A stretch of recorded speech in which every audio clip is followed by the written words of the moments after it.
this past weekend, I had the best time. I got together with a group of women. We call ourselves the Oracle of Eight. And this is our second year in a row meeting in person, and we meet monthly as well on Zoom. But oh my gosh, it was next level. Amazing, amazing, amazing, amazing, amazing. It is so important that you begin to find your tribe. If you already have your tribe or your community, whatever it is, awesome. Yeah, you can always expand it. But if you're still one of those people that's looking for the like-mindedness, the soul recognition, maybe you're one of those women or men that have a deep, rich internal spiritual life, but you're afraid to talk about it with other people. This is an important year, and this is the year you get to start creating and finding those people that are out there for you.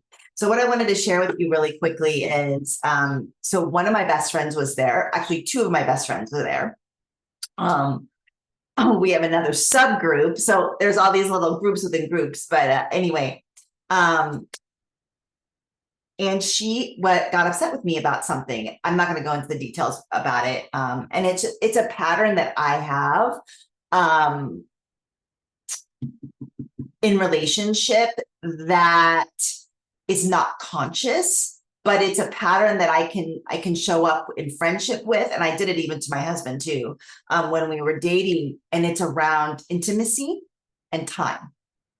Time is very intimate. When you give someone your time, you are being very intimate with them. It's intimacy. So I have learned to, if I manipulate time or don't show up or something like it all comes down to intimacy. And my friend who knows me very well, we're like twins in a lot of ways. We're like soul twins. She called me forward on it. And so here's one, and it was beautiful and amazing, and it brought us closer together. Here's the thing. When she first talked to me about it, I turned into a little child, because one of my biggest fears, I don't like people being mad at me. That's my little girl in me that's like, because I had so much trauma and anger as a kid. Like, I was always in trouble. I was always either being hit or yelled at or told that I was worthless. And I'm not exaggerating, like, at all. So I really, really don't like that feeling if someone is mad at me. And I've worked through it a lot too. So, but especially like one of my friends. So it triggered like all this stuff. And I was like, I'm going to go home. And I had just gotten there. My plane was late. There was so much breakdown with time. Okay. But the plane was late, blah, blah, blah. Anyway, I just lost my train of thought. I think I went into the zone right there. So, but I was like turned into a little brat, turned into like, I'm going home, you don't want me here. And that lasted, I don't know, maybe 5 minutes or something. And then it cleared up, and and I had a good cry. She had a good cry, and we were able to resolve this. And she called me forward. You know what? That's what it was. At the end of the day, she said, I care enough about you to share this with you. I care enough about you to stand for our relationship. I care enough about you that you and I can go deeper together. And I started thinking about it. I mean, whenever I've had breakdown with a friend or something needs to be cleared up, it's always around this. It's always around time. Always. Whether I'm not giving enough time or I'm being late, or it's always around time. I had another friend when I moved here. She was very upset with me it wasn't like upset with me. She was just so sad that we were moving. So she wanted a lot of my time. She came to visit multiple times with her daughter, and I was getting resentful because they were here all the time. And I was trying to,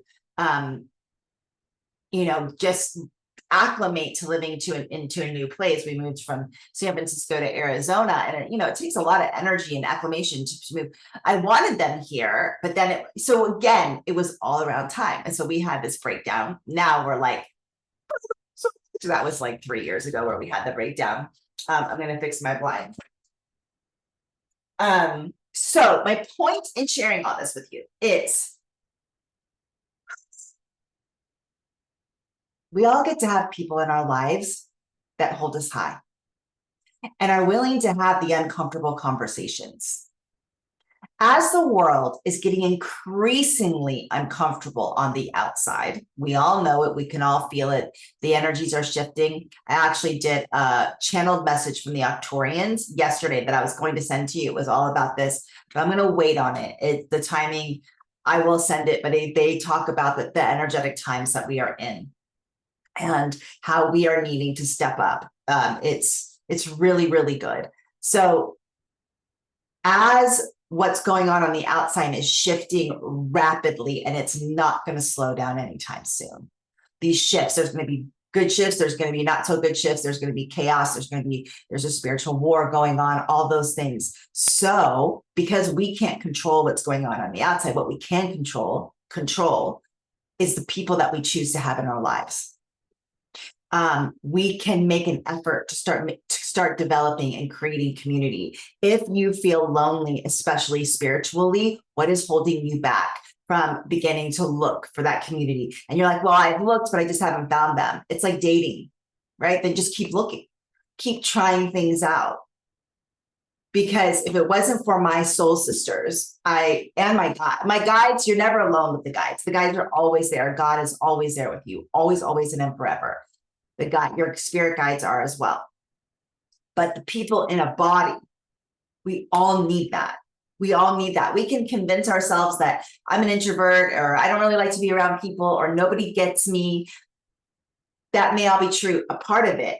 But the other part is we really do need to be in community. We have, particularly in the Western society, world, we've been fragmented away from the idea of tribe, of community. And many other cultures, the women, like a woman has a baby and everybody raises the baby. In the United States, we have huge postpartum depression because a lot of times women feel very alone and they don't have the support they need, or they cultivate it. Like my brother-in-law, they just had a baby like 6 months ago, and I swear to God, they are doing everything in their power to keep people away.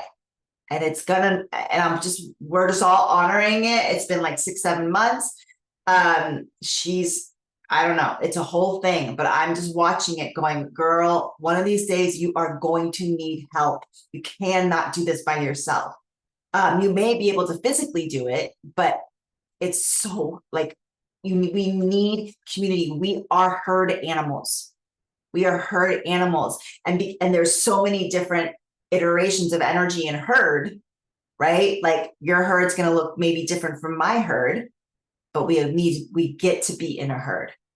So this year, as the world is doing its thing, and it's not, like I said, it is not going to slow down. I promise you that. Eventually it will. But this year, all astrology is leading toward, it's the time of the spiritual warrior. Okay. So in the time of the spiritual warrior, that does not mean war. We already have an invisible spiritual war going on right now. And now we have a red and blue war going on that just keeps going deeper and deeper. They keep doubling down. They're doubling down. I'm right. You're right. It's like, it's exhausting, but they're doubling down, and it's creating a ripple effect, as we know. We know this, but so all this is happening, finding your tribe and your community. The classes that I teach, the material is amazing. You learn a lot of things, but what is one of the main things that women come away from with it is they found their tribe. They found their community. They fly to go see each other. They become best friends with people. And they're like, oh my God, I haven't seen another life or whatever, but there you are. Find people that are going to hold you high, and also call you forward when you are playing small, when you're not showing up, as uncomfortable as it may be. Like my friend did. I did not like it at first. And now I'm like, thank you. I need that. I need women in my life that are going, and my husband too, to say, what are you doing? Right? Sometimes we can't see what we're doing. We don't. So, and if it's done in a loving way, all the better, right? All the better. So find your tribe, your community, the people that you can talk about all your weird shit with, all of the guides and the woo-woo and the whatever. Talk about all the weird shit, all your internal, lovey, amazing landscape. It's so creative in here. I know it is, because you wouldn't be listening to me if you didn't have a deep, rich inner world. And as we go into this next year, next 12 months, even though it's September, calling them in. And if you already have them in your life, activating it even more, going deeper. All right. I love you. My name is Beth Osmer, and I will see you on the next video. Oh, I want to share with you that my free annual Spiritual Warrior event is coming up next month. I believe it's the 7th, 8th, and 9th. I'll put a link at the bottom for you to register. I only do this event once a year. It's going to be good this year. It's changing because the world is shifting and we're being asked to shift. That was what the Arcturian messaging was about. Maybe I'll send it next week.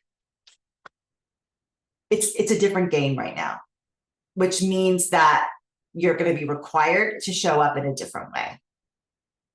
More of you, more of that courage, more being seen, more of the tribe. So with this, a 3-day event, it's going to be very different from what I've done in the past. The guides are leading me down something else. It's going to be more ceremonial. It's going to be more connected, and you're going to go on a journey of the soul. I am very, very excited of it. Very, very, very, very excited. So if you're interested in joining for the 3 days, you don't have to come to all of them, every single one, although I do recommend coming to all 3 and marking up your calendar. I'll leave the link at the bottom in the PS and sending you so much love.